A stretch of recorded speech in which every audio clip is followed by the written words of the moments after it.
3대 특검법이 공포되면서 더불어민주당은 특검 후보 추천 절차에 돌입했는데요. 한편 국민의힘은 이재명 대통령의 각종 재판이 연기된 것과 관련해 법원 앞에서 현장 의원총회를 열고 규탄 시위를 벌였습니다. 관련한 정치권 소식들 여야 의원들과 얘기 나눠보겠습니다. 더불어민주당 한민수 의원, 국민의힘 박성훈 의원과 함께합니다. 안녕하세요. 안녕하십니까. 네, 두 분 어서 오십시오. 요즘 많이 바쁘실 텐데 저희 일단 특검법 관련한 이야기 먼저 나눠보도록 하겠습니다. 말씀드린 것처럼 3대 특검법이 1호 법안으로 공포가 됐습니다. 어제 용산 대통령실에서 이재명 대통령이 한 4시간 정도 국무회의를 진행했고 이 자리에서 국무위원들의 의견도 들었고 또 관련해서 직접 설득을 했다고 하더라고요. 좀 현재 상황 좀 어떻게 바라보고 계신지 먼저 좀 여쭤보겠습니다. 네, 일단 이게 특검이라고 하는 제도가 형사사법 체계 예외적인 제도잖아요. 그러려면 항상 제한적으로 보충적으로 진행이 되어야 합니다. 핵심은 공정성이고요. 이 3대 특검법 내용을 들여다보면 그 내용 중에 독소 조항들이 많이 들어가 있습니다. 대표적으로 일단 이 특검이라고 하는 제도가 과거에는 야당이 또는 여야가 합의를 통해서 특검을 추천을 해왔었거든요. 근데 이번 특검법의 경우에는 민주당과 조국 혁신당이 특검을 추천을 하고 있습니다. 예. 공정성이 저해될 수밖에 없는 구조이고요.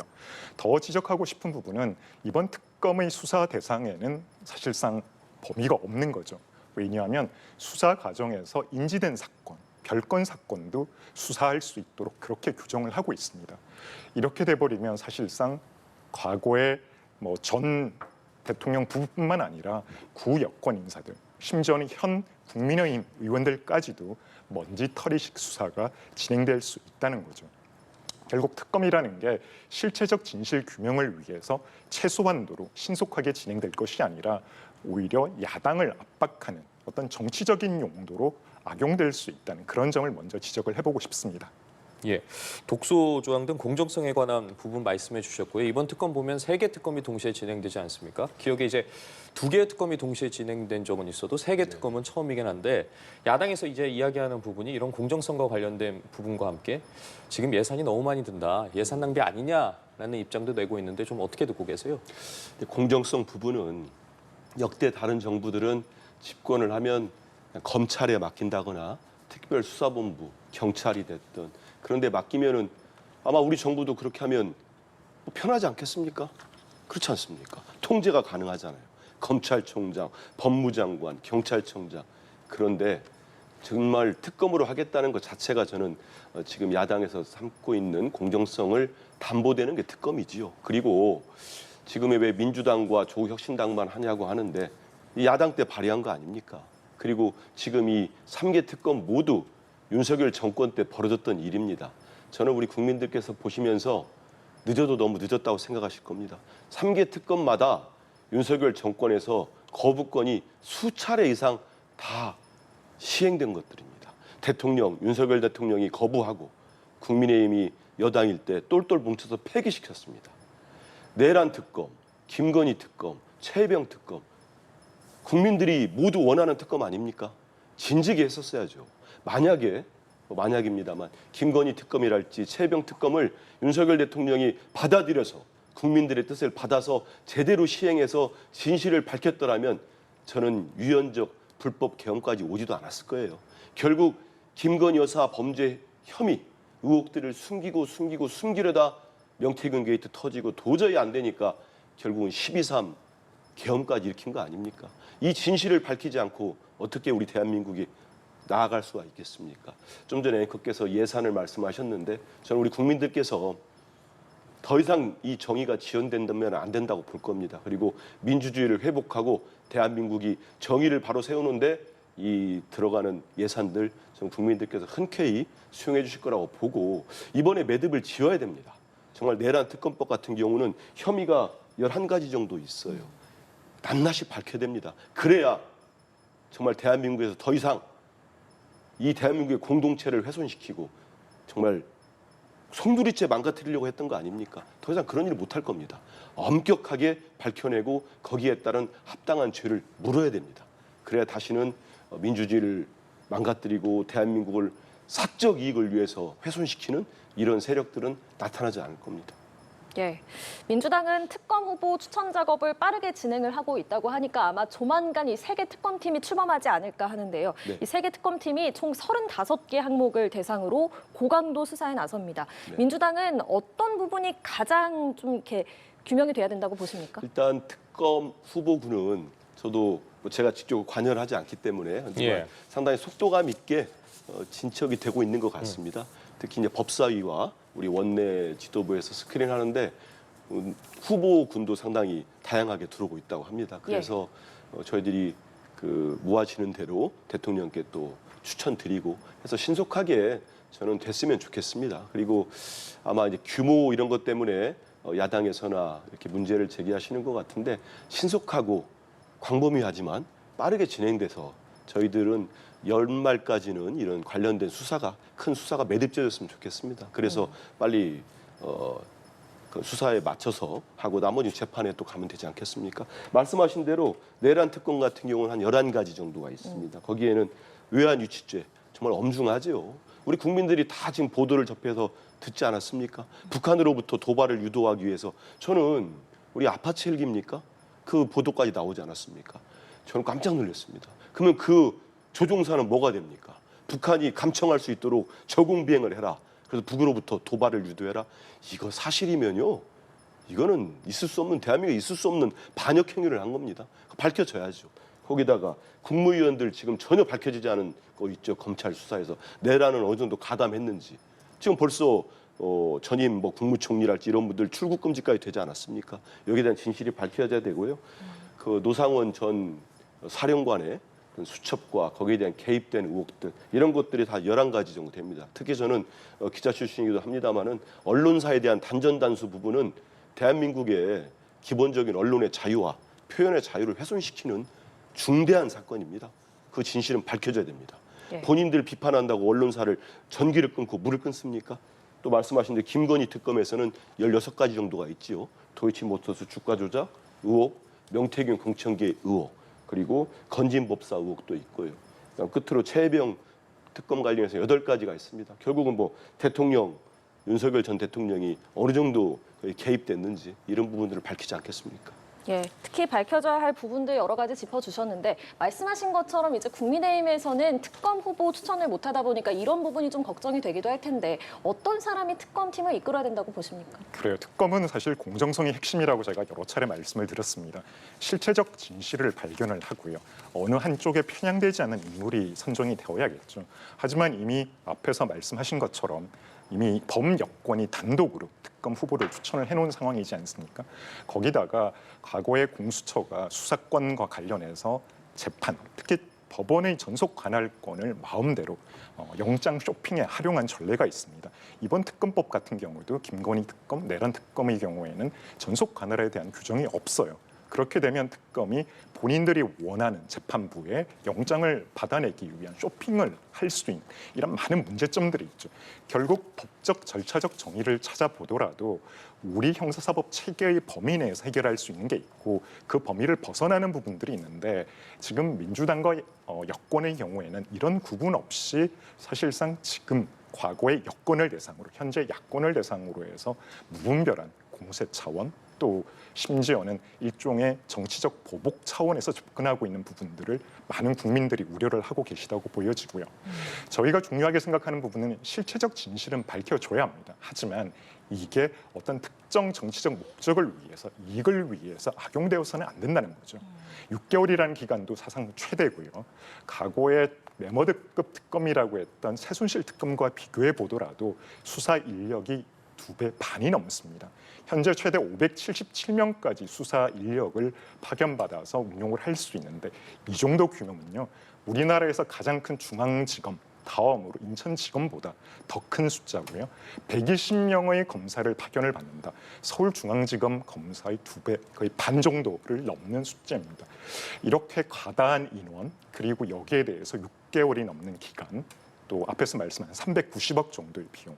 최순실 특검 때 저희 예산이 약 25억 정도 들어갔거든요. 그것만 비교해 보더라도 이번 특검이 보충성, 예외성 최소한으로 운영되어야 한다는 그런 사법 체계의 외회라는 원칙을 완전히 위배를 하고 있다고 저는 보여집니다.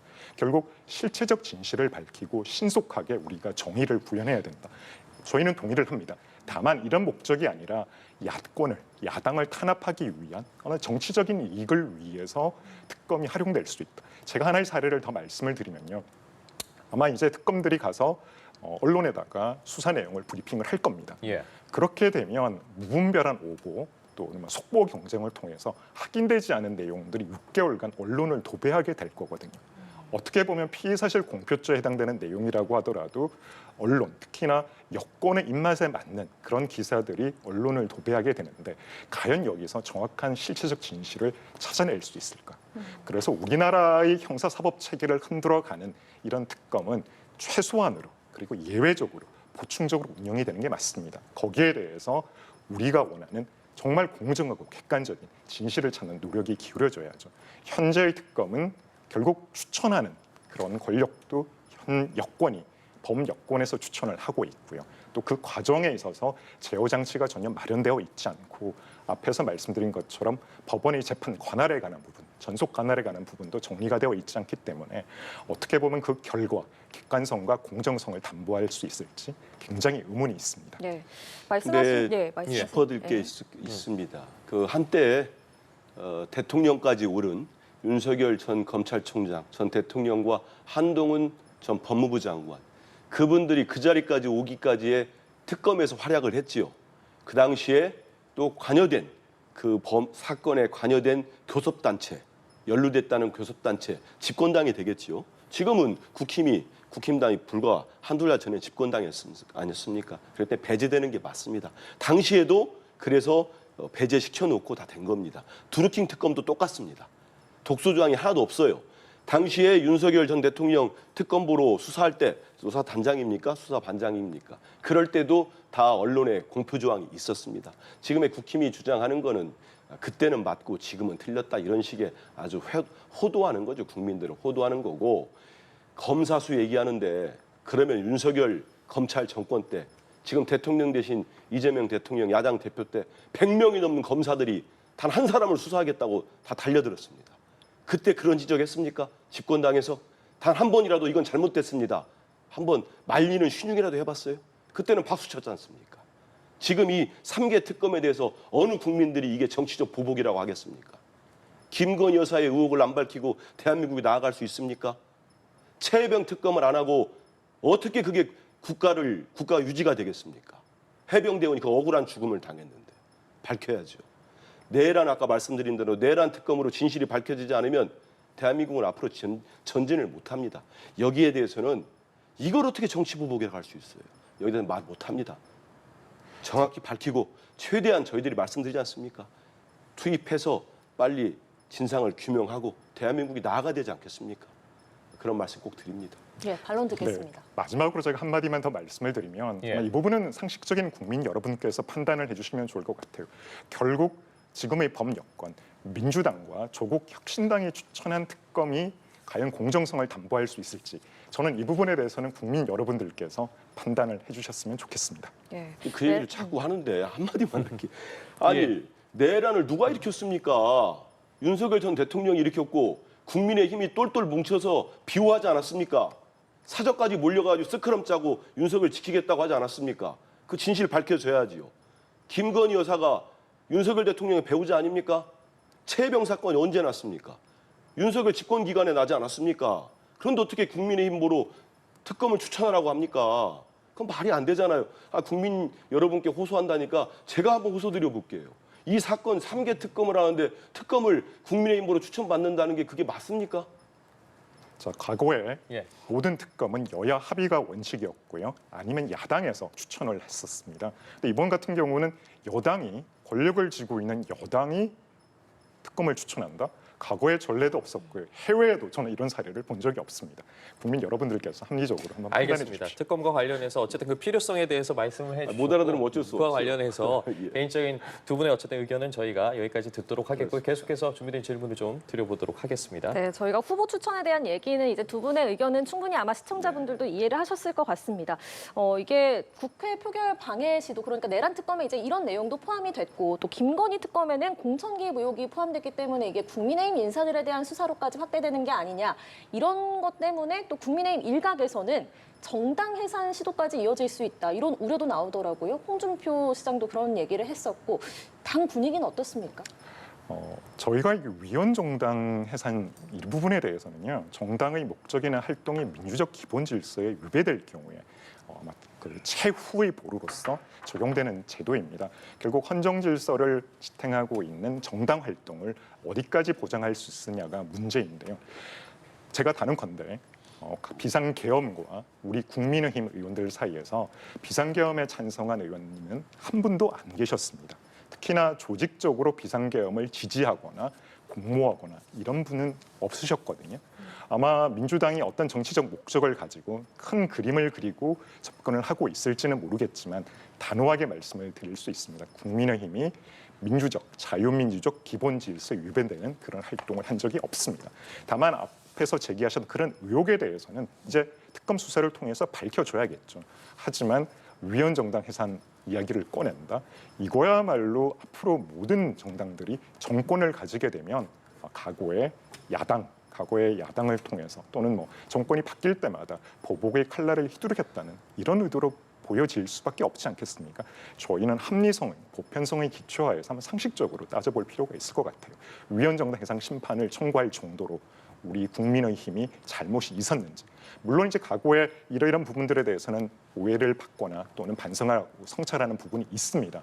하지만 이 부분과 위원 정당 해상 심판을 연결시키는 것은 저는 맞지는 않다고 보입니다. 네, 위원 정당 해산 심판을 청구하려는 거 아니냐 이런 의구심도 나오고 있는 상황이에요. 일단 이 특검법 처리하고 하면서 우리 민주당 지도부나 민주당에서 공식적으로 이런 얘기를 하질 않았어요.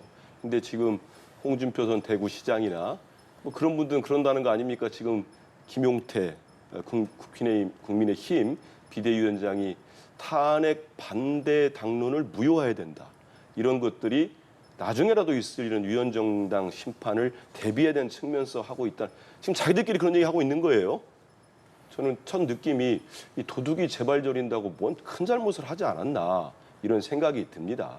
그리고 말씀하신 대로 우리 박 의원님 말씀대로 그렇게 뭐 죄가 없다면 당연히 그래야죠. 죄 없으면 죄 없는 정당을 어떻게 없애라고 하겠습니까? 진실은 수사를 하면은 공명정대한 특검을 통해 밝혀질 겁니다. 근데 벌써부터 그런 얘기하고 저런 얘기하는 거는 특검이 어떤 수사의 정당성을 흐리려는 저는 정치적 목적도 좀 있다고 봐요. 그런 거 하지 마시고 지금 그날 우리 위헌적인 불법적인 비상계엄을 해제할 때 저도 정말 달려 들어가지 않았습니까? 그럴 때 당시에 국민의힘 여당이었죠. 여당 원내 지도부의 행태에는 석연치 않은 게 사실 있습니다. 그 우리 국민들이 의심하는 거예요. 거기에 대해서 특검이 수사를 하는 거고 명태균 게이트에서는 지금 뭐 구여권 인사들 이름이 명태균 씨 입을 통해 다 나오고 있지 않습니까? 그게 어떻게 가려질 수가 있겠어요? 그런 것들을 무슨 뭐 정치적 흥정을 합니까? 민주당이 가려줍니까? 그러지 못합니다. 지금은 실시간으로 우리 모든 국민이 정말 계엄을 막고 내란을 막은 위대한 국민입니다. 다 지켜보고 있습니다. 진실은 밝혀질 수밖에 없고 거기에 따라서 나중에 그 정당이 존속하는 게 맞느냐 아니면 없어지는 게 맞느냐 그것 또한 국민들이 판단하실 겁니다. 예, 알겠습니다. 특검 이외에도요, 지금 양당이 첨예하게 대립하고 있는 부분이 있습니다. 법원이 지금 이재명 대통령의 공직선거법 사건 파기환송심에 이어서 대장동 사건에 대한 기일도 연기를 했습니다. 관련해서 아마 두 분도 질문을 굉장히 많이 받으셨을 것 같아요. 헌법 84조 도대체 해석 어떻게 해야 되는 거냐. 저희가 이 질문 많이 드렸던 것 같은데 역시나 그 의견 엇갈리고 있고요. 지금 여당에서는 이 헌법 84조 해석에 대해서 일단 이게 대통령의 직무 수행의 안정성을 보장해야 된다는 의미다라고 이야기를 하고 있지 않겠습니까? 네, 저도 이제 사법시험을 공부를 할 때 소추에는 기소가 들어가 있지 여기에 재판까지 들어가는 개념으로는 저는 공부를 한 적이 없고요. 국내 대부분의 헌법학자들도 소추는 기소를 의미하는 것으로 알고 있습니다. 예를 들어 재판이 소추의 범위에 포함이 된다. 그러면 소추 기간이 법원도 소추 기간이 된다는 뜻이거든요. 상식적으로 맞지가 않죠. 법원이 소추 기간이 된다. 그리고 우리 헌법재판소법을 보게 되면 32조에 소추와 재판을 명확히 구분을 하고 있습니다. 헌법재판소법에는 결국 소추는 기소를 의미를 한다라고 알 수가 있죠. 특히나 헌법 84조와 함께 저희가 68조 2항을 들여다봐야 되는데요. 여기에 보면 대통령이 고리되거나 대통령 당선자가 사망, 판결 또는 기타의 사유로 자격을 상실한 때, 그때는 60일 이내에 이제 재선거를 실시한다라고 되어 있는데 이 조항만 보더라도 대통령 당선자가 판결로 자격에 대한 심사를 받을 수 있게끔 재선거를 할 수 있게끔 이렇게 규정을 하고 있습니다. 결국 대통령이 되더라도 재판을 받지 않는다, 중지를 한다라고 하면 저희가 지금 말씀드렸던 이 68조 2항은 의미가 없겠죠. 그런 차원에서 보더라도 그렇고요. 헌법 11조에 이렇게 규정이 되어 있습니다. 모든 국민은 법 앞에 평등하다. 결국 대통령이 법 위에 설 수는 없잖아요. 만일에 이게 가능하다라고 그러면 앞으로 모든 정치적 범죄인들은 대통령이 되겠다고 나설 겁니다. 결국 범죄인들의 도피처가 오히려 대통령 직위가 될 수 있는 거죠. 상식적으로 받아들여야 되지 않겠습니까? 누구라도 대통령이 되면 과거의 범죄는 더 이상 묻지도 않고 재판도 진행하지 않겠다. 저는 우리나라가 민주공화국이라고 하면 이 부분에 대해서는 반드시 지켜줘야 된다고 보고 있고요.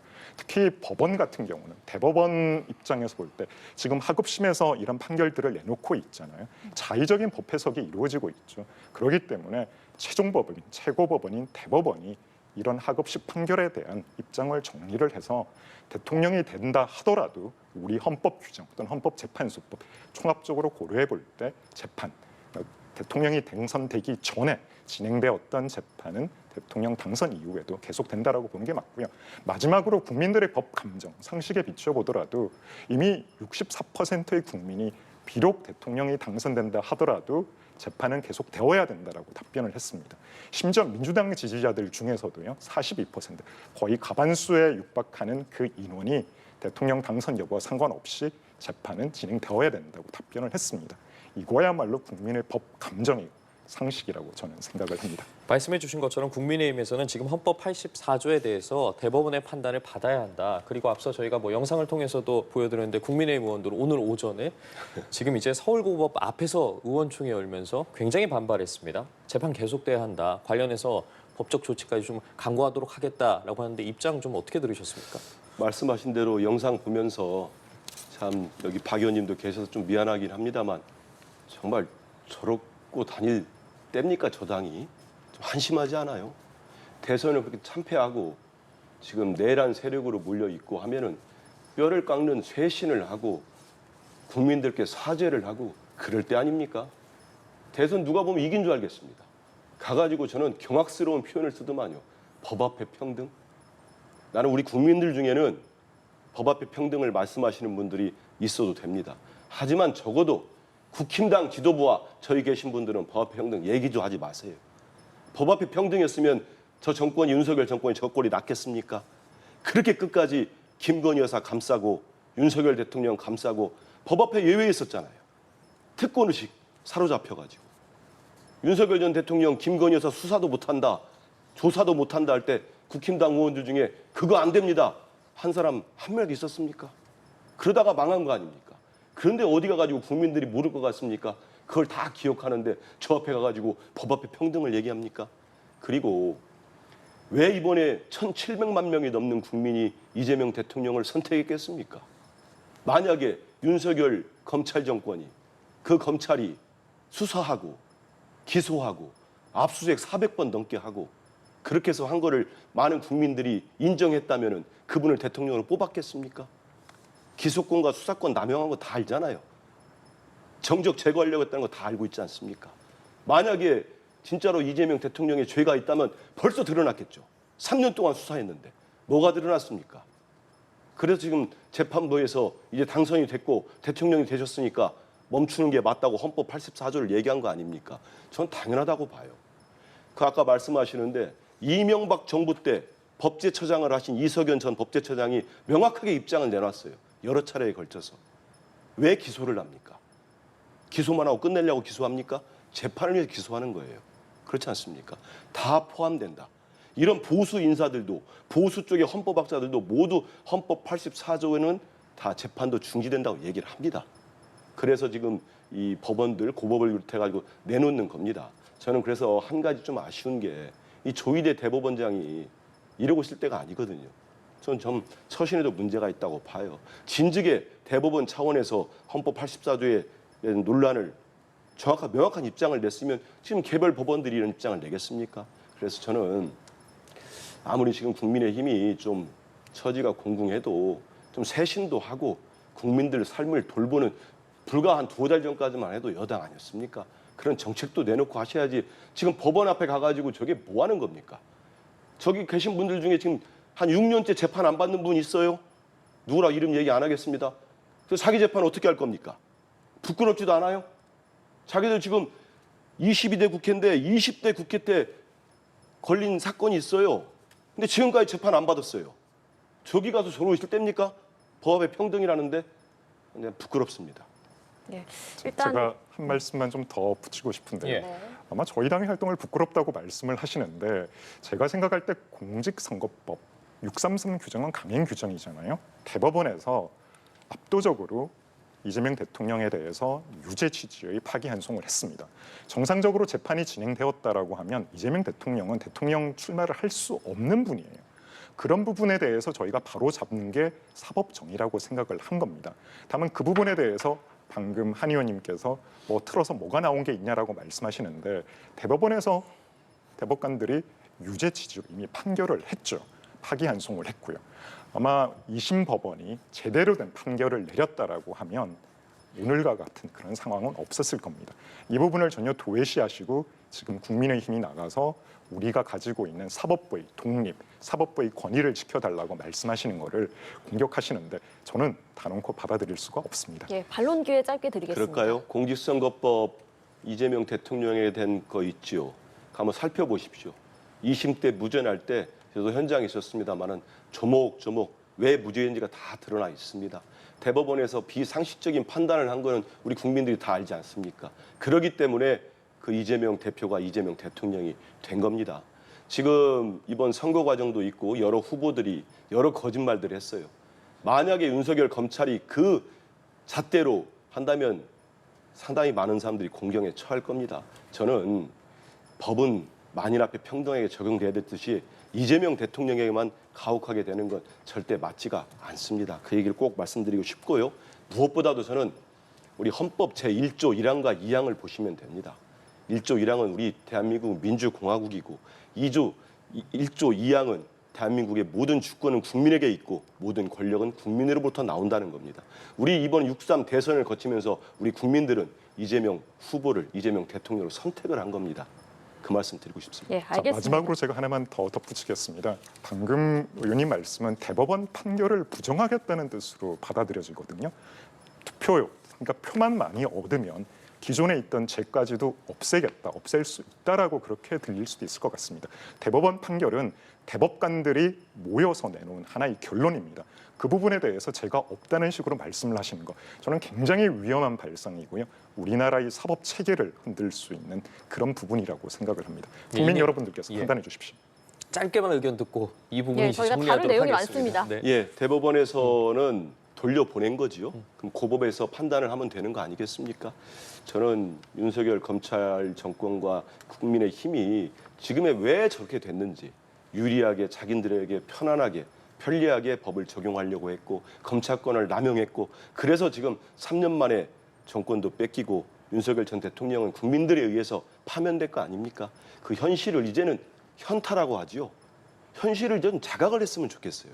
아직도 뭐가 뭔지 구분을 못해 저분들이.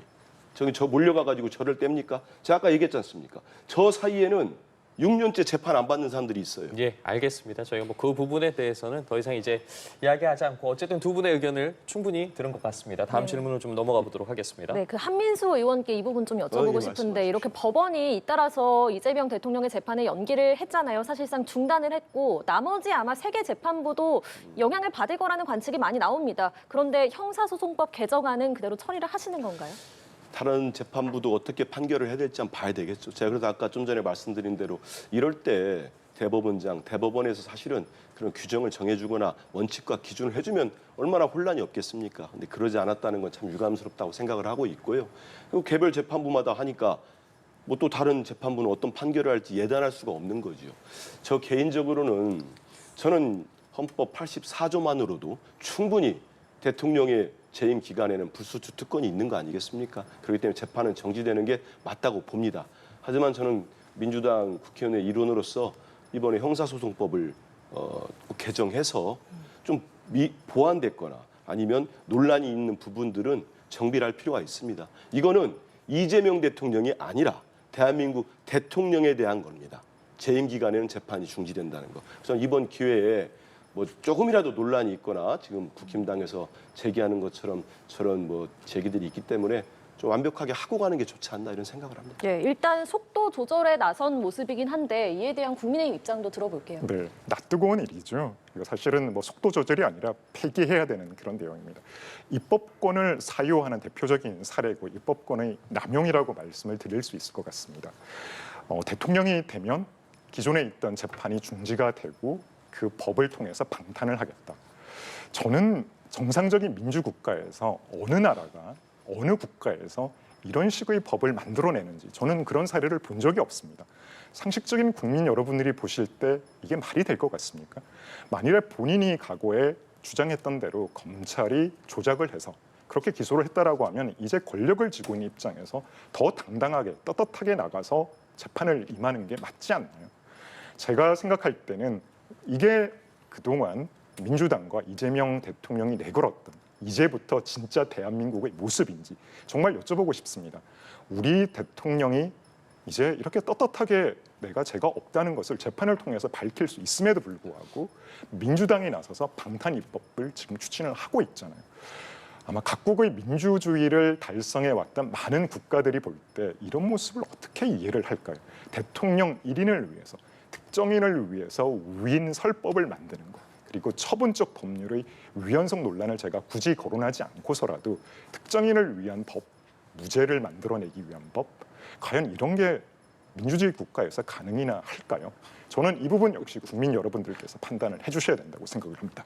알겠습니다. 지금 두 분과 저희 여러 내용들 다뤄봤는데 이제 이재명 정부가 출범을 하고 나서 여야 의견이 부딪히는 부분도 있고요. 일주일이 지났습니다. 이제 8일째를 맞고 있는데 그 사이에 두 분과 다뤘던 내용도 있고 또 이재명 대통령이 지금 인선에도 속도를 올리고 있고요. 또 미국, 일본, 중국 정상과도 연속적으로 이제 통화를 했습니다.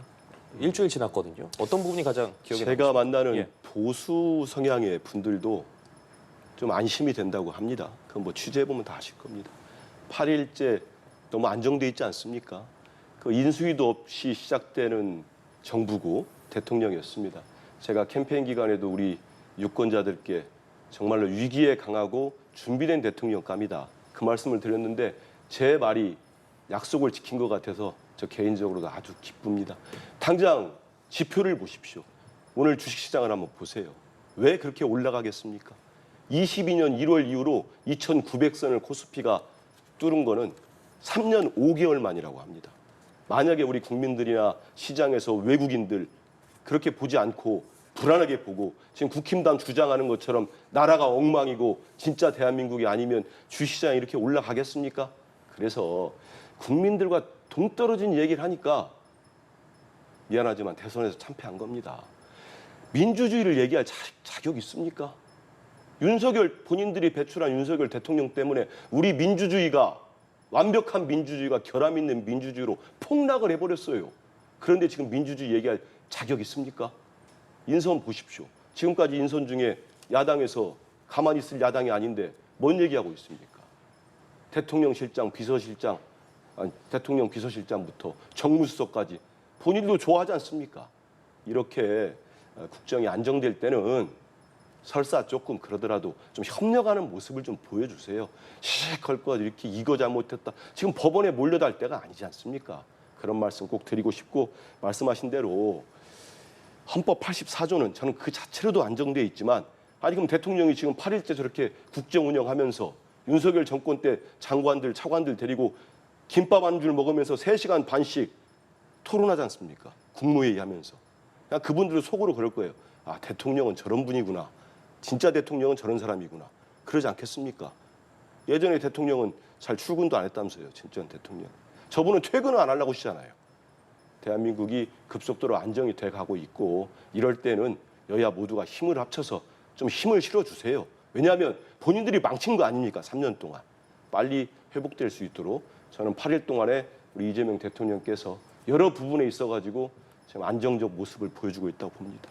현재 이재명 대통령 행보에 대해서 긍정적인 부분 꼽아주셨고 나아가서 지금 이제 협치해야 되는 시기다라는 네. 말까지 덧붙여 주셨어요. 어떻게 좀 바라보셨습니까? 저는 협치해야 된다고 당연히 생각을 합니다. 그리고 이재명 대통령, 이재명 정부의 성공을 개인적으로도 바라기도 하고요.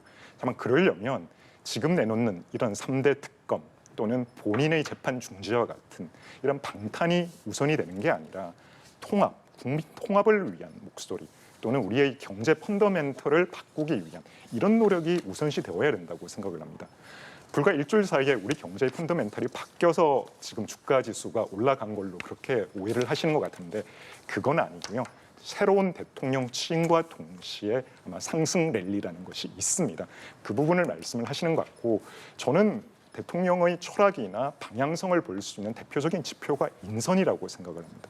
이번 인선 같은 경우 예를 들어 국무총리 후보자 김민석 국무총리 후보자 같은 경우는 일단 정가 사범이잖아요. 그리고 제가 지적하고 싶은 부분은 과거에 불법 정치자금 수수를 통해서 2차례에 걸쳐서 이미 피선거권이 박탈되신 분입니다. 거기에다가 대부분 아시는 것처럼 과거 80년대 미문화원 점거 또는 불법 방화 혐의로 실형을 받으신 분이에요. 이런 분을 예를 들어 우리 국민의힘이 총리 후보자로 내세웠으면 민주당이 이거를 좋게 받아들였을까요? 저는 그렇게 생각을 하지 않습니다. 결국 지금 내야 되는 메시지나 목소리는 국민 통합 그리고 국가 경제 이런 부분에 있어서 포퓰리즘이 아니라 어떻게 하면 우리 경제의 펀더멘털을 좀 더 좋게 만들고 우리 국민들이 지속 가능하게 번영을 이끌 수 있는 이런 요소 생산성을 높이는 이런 부분들에다가 집중을 해야 된다고 저는 생각을 해요. 그런 게 아니라 보여주기식 이런 일회성 홍보 저는 당연히 여당의 일에 대해서 도와드리고 협치해야 될 부분들은 당연히 협치를 하겠습니다마는 잘못된 부분들 그리고 국가의 근본을 훼손하는 이런 행위에 대해서는 야당으로서 당연히 지적할 수밖에 없다는 점을 말씀드리겠습니다. 알겠습니다. 이재명 대통령 취임 후 일주일에 대한 평가까지 들어봤습니다. 지금까지 더불어민주당 한민수 의원, 국민의힘 박성훈 의원과 이야기 나눴습니다. 두 분 고맙습니다. 예, 고맙습니다. 감사합니다.